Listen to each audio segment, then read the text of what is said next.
Has anyone here actually tried Amontillado? I have, and I don't like it. It's a fortified wine made from the first pressing of Palomino grapes from Andalusia. It's fortified to around 16% alcohol under a cap of yeast that the winemaker then allows to die. The fortified wine then ages under oxidation where... But I digress. Meet Cecil Jacques Montresor, a gentleman of English, French, and Italian heritage. Years ago, he came back to Venice to take over the running of his ancestral home, the Palazzo del Deprezzo. Above the portone to his home is the family crest emblazoned with the motto, Nemo me impune lacesset. No one may provoke me with impunity. Let's grab a glass and settle in our seat for a little chat with Cavalier Montresor.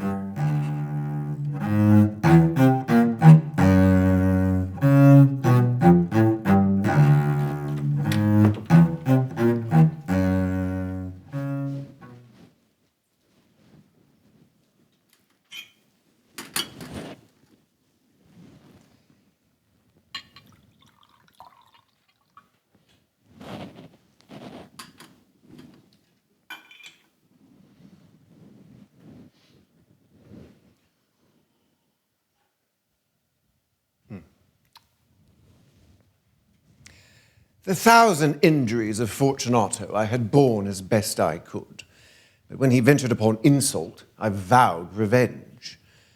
You will not suppose, however, that I gave utterance to a threat. At length, I would be avenged. This was a point definitively settled, but the definitiveness with which it was settled precluded the idea of risk. I must not only punish, but punish with impunity. Nemo me impune lacesset. A wrong is unredressed if retribution overtakes its redresser. It is equally unredressed if the avenger fails to make himself felt as such to him who has done the wrong. It must be understood that neither by word nor deed had I given Fortunato cause to doubt my goodwill. I continued, as was my wont, to smile in his face. And he did not perceive that my smile now was at the thought of his immolation. He had a weak point, this Fortunato. He prided himself on his connoisseurship of wines, although in other regards he was a man to be respected and even feared. Few Italians possess the true virtuoso spirit.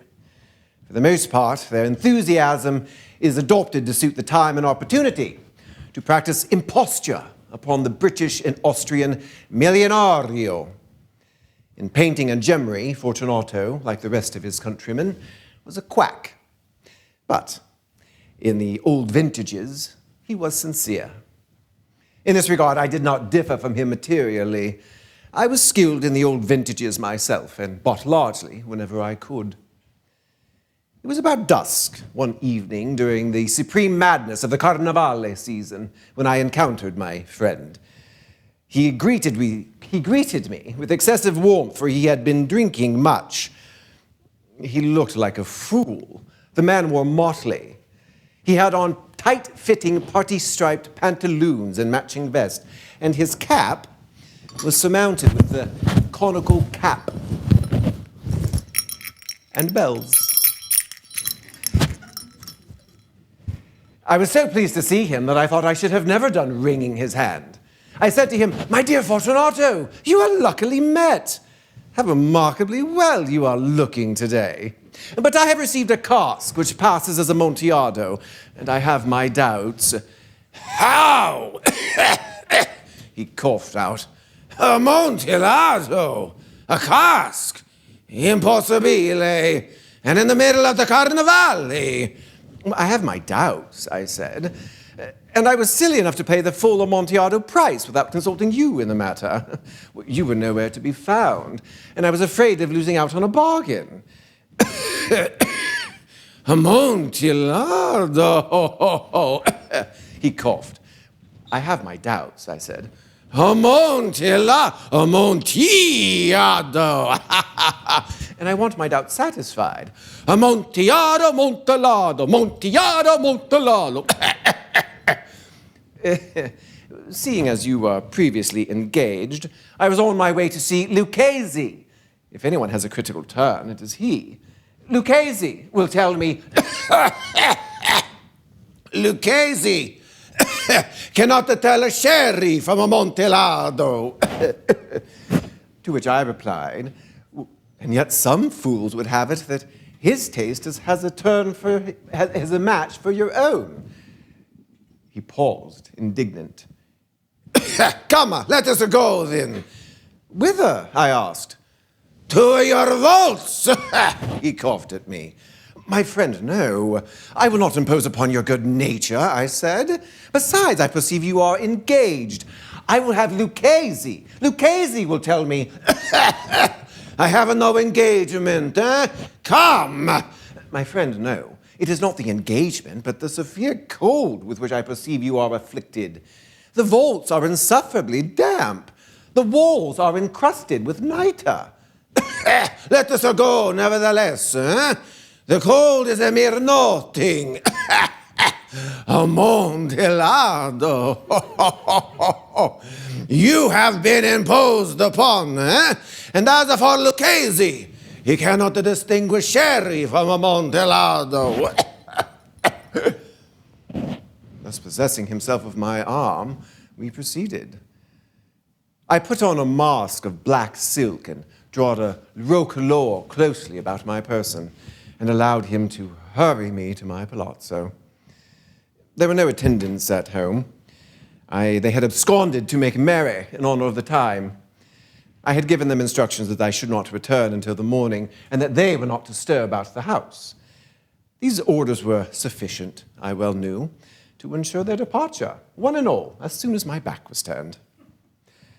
Once we had entered, I took from their sconces 2 flambeaux, and giving one to Fortunato, I bowed him through several suites of rooms to the archway that led into the vaults.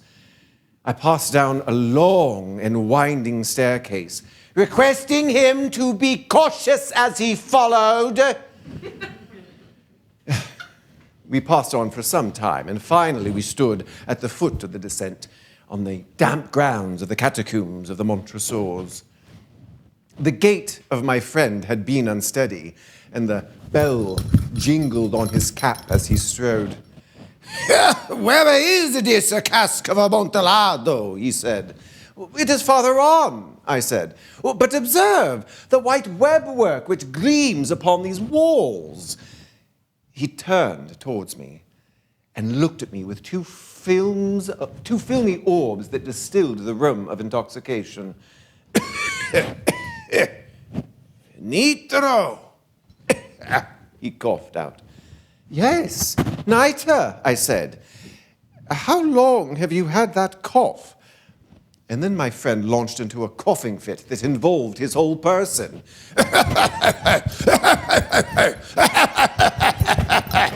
Oh, my poor friend found it difficult to speak for many minutes. At last, he said, It is nothing. It is nothing. It is nothing. Come, I said with decision, we will go back. Your health is precious. You are rich, respected, admired, beloved. You are happy, as once was I. You are a man to be missed. For me, it is no matter. Come, we will go back. You will be ill, and I cannot be held responsible. Besides, there is Lucchese. Enough. The cough is a mere nothing. It will not kill me. I will not die of a cough. True, I replied. True. And, my dear Fortunato, I did not mean to cause alarm within you unnecessarily, but we should defend ourselves at all cost. Here, I took a bottle and knocked off the cap of it that I had pulled from the length of the rose from one of the molds.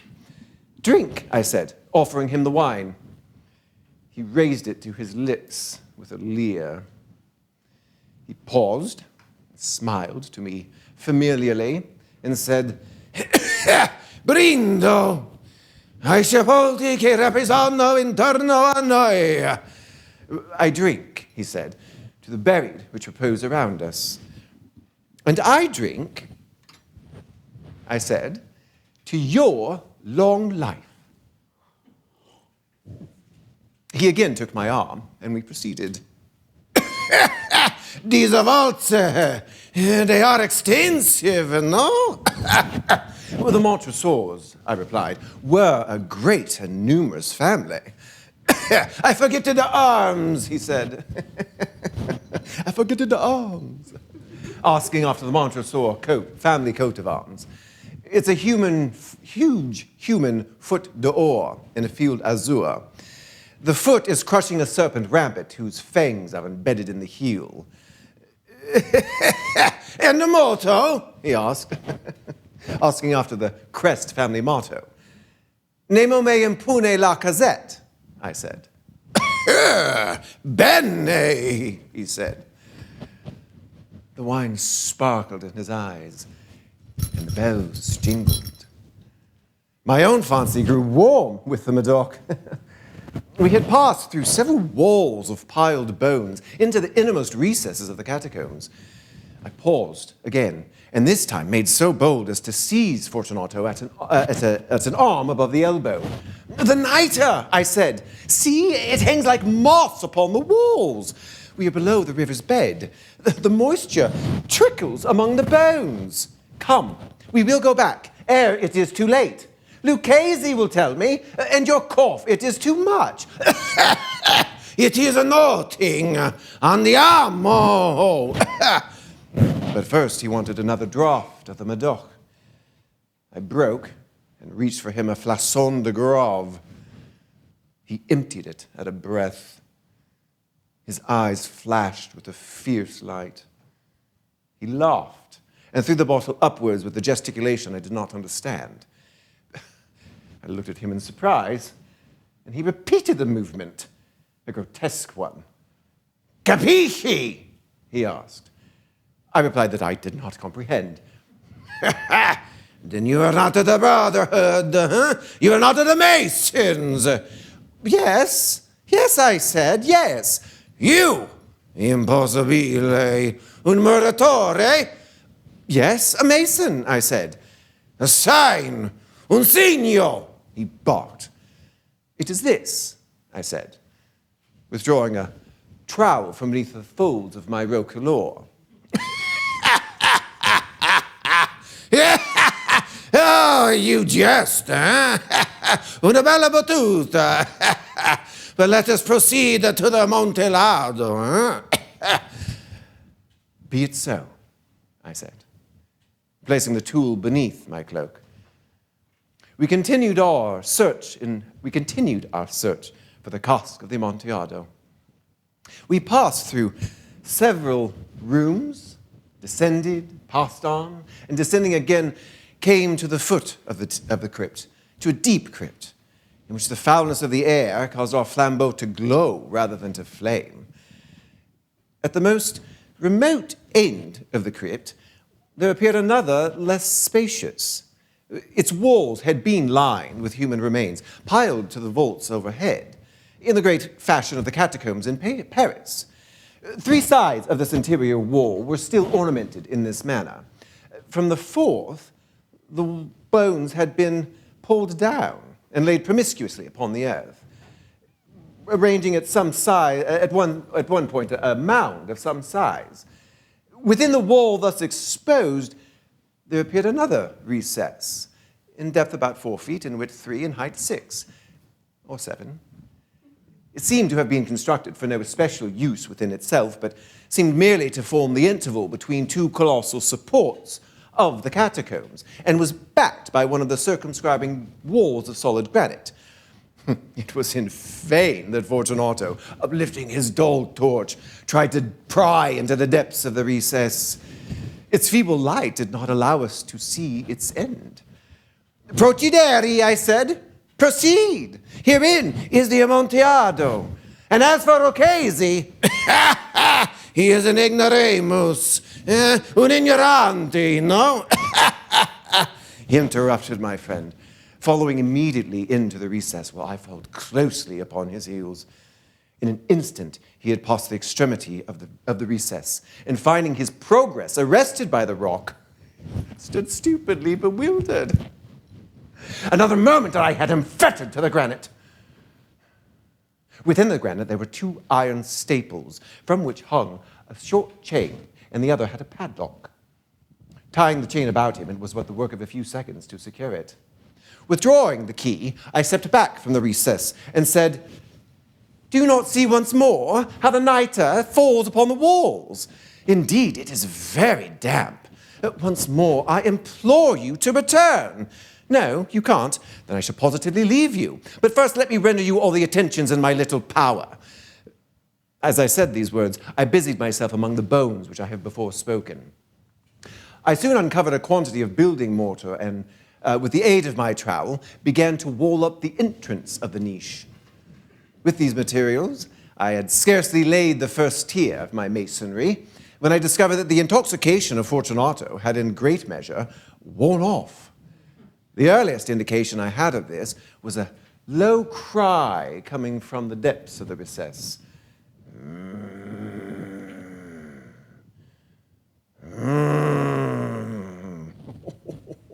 It was not the cry of a drunken man. There was then a long and obstinate silence. I laid the second tier, and the third, and the fourth. And then I heard the curious and furious vibrations of the chain. Oh, the noise lasted for several minutes, during which, that I might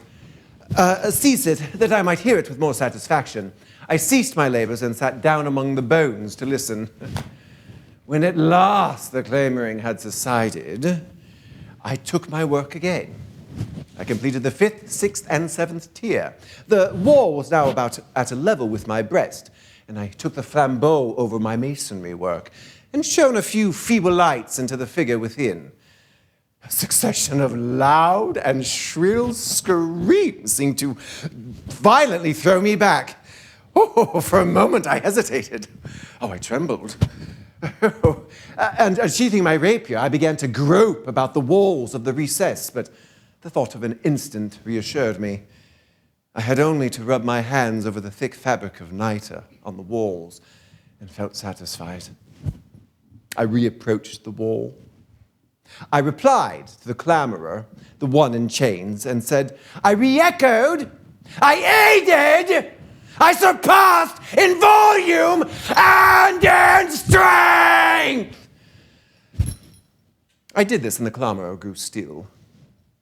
It was now nearly midnight, and I was looking to finish my labors.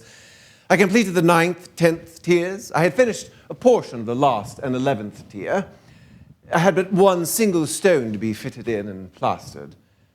There then came another low laugh from within the recess. It was followed by a sad voice, one that I had trouble distinguishing as that of the noble Fortunato. Good jest, no? Una bella battuta. We will have many a laugh about it at the palazzo, no? Convivo. Yes, the Amontillado, I said. Yes, the Amontillado. But is it not getting late, no? Will they not be waiting for us at the palazzo? La Signora Fortuna and the rest? Yes, I said. Let us be gone. To which he replied, "Per l'amor di Dio, Montresor." Yes, I said, "for the love of God." But to these words, I hearkened for a reply, and none came. I grew impatient. I called aloud, "Fortunato!" No answer. I called again, "Fortunato!" No answer still. I thrust a torch through the remaining aperture and let it fall within. There came in return only a jingling of the bells. My heart grew sick on account of the dampness of the catacombs. I hastened to make an end to my labors. I put the last stone into position. I plastered it up. Over the new masonry, I re-erected the old rampart of bones. And for the last quarter of a century, no mortal has disturbed them. In pace requiescat.